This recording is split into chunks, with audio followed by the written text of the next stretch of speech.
حضرت سیدنا علی بن عثمان حجویری المعروف داتا گنج بخش رحمۃ اللہ تعالی علیہ، آپ نے فقہ حنفی کو اپنایا ہے اور اس کی وجہ آپ خود لکھتے ہیں کشف المعجوب میں کہ ایک مرتبہ حضرت بلال رضی اللہ عنہ کی تربت پہ میں وہاں ایک مراقبے میں تھا تو میری آنکھ لگ گئی.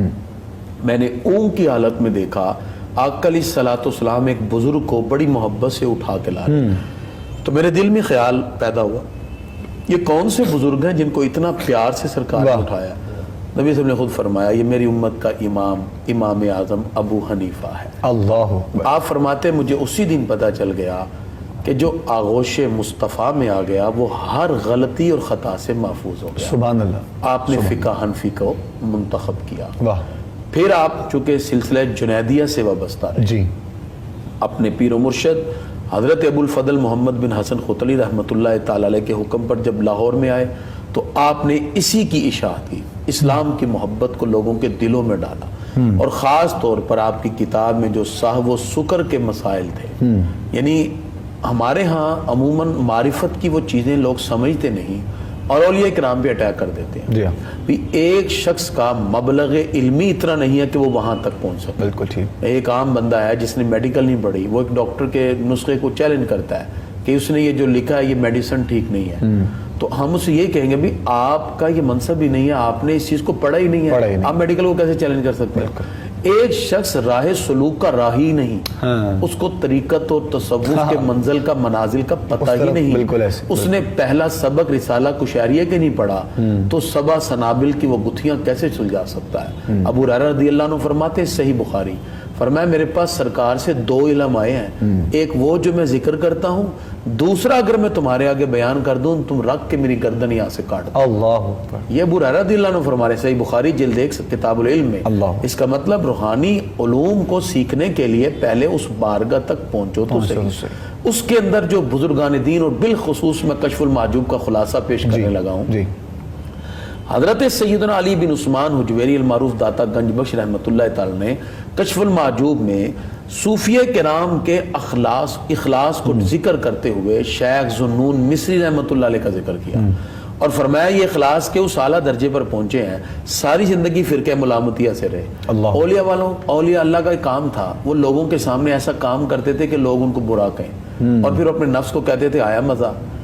بلخ کے بہت بڑے بادشاہ حضرت ابراہیم وہ ایک مرتبہ اپنے محل میں بیٹھے ہوئے ہیں تو ایک فقیر آ گیا اور آ کے محل میں چوڑا ہو کے بیٹھ گیا. انہوں نے کہا تو کون ہے؟ اس نے کہا میں مسافر خانے میں بیٹھا ہوں، آپ کون ہے پوچھنے والے؟ بادشاہ کو بڑا غصہ ہے. اس نے کہا تو میرے محل میں بیٹھا ہوا ہے اور مسافر خانہ کہہ رہا ہے؟ اس نے کہا بتاؤ اس تخت پہ پہلے کون بیٹھا تھا؟ کہتے میرے ابو.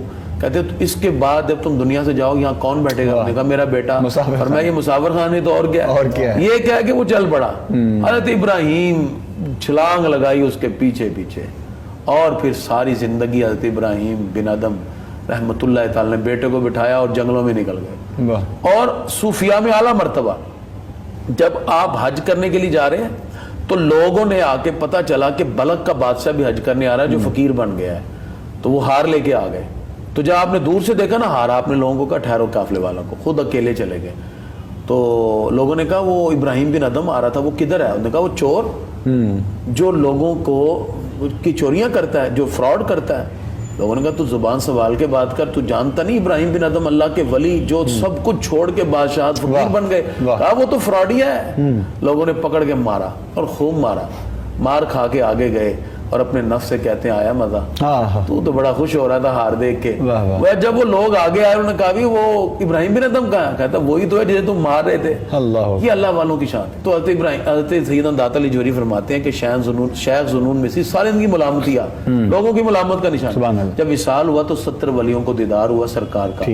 فرمایا میرے پیارے کا وصال ہو گیا، میں جنازے میں جا رہا ہوں. حضرت سیدنا داتا علی جوہری رحمۃ اللہ علیہ کے کشف المعجوب کا خلاصہ یہ ہے اے انسان تو سب سے پہلے اپنے آپ کو کر مسخر. بالکل. جب اپنے 6 فٹ کے بدن کو اور ان کی خواہشات کو تو مسخر کر لے گا تو کائنات کی تسخیر پھر تمہارے سامنے ہوگی. یہ اولیاء کرام کا کام. جو بھی تسخیر کی بات کر رہے تھے نا، ہاتھ بن جاتا ہوں، پاؤں بن جاتا ہوں، 23 مقام پہ قرآن میں تسخیر کا ذکر ہے. اللہ فرماتا ہے وَسَخَّرَ لَكُم مَّا فِي السَّمَاوَاتِ وَمَا فِي الْأَرْضِ جَمِيعًا، ہم نے زمین و آسمان کی ساری چیزیں تمہارے لیے مسخر کر دی ہیں. لیکن اس تسخیر میں سب سے پہلے ہے آپ کی خواہشات نفسانی. اولیاء کرام کیا کرتے ہیں؟ بندے کے دل کو پاک کرتے ہیں حسد سے، بغض سے، کینہ سے، اس کی روح کو اتنا صاف کرتے ہیں، ان کا بدن نکاحت سے بھی پڑا ہو، روح کی طاقت ہی ہوتی ہے کہ پلک جھپکنے سے پہلے تخت اٹھا کر سلیمان علیہ السلام کی خدمت میں پیش کرتے ہیں.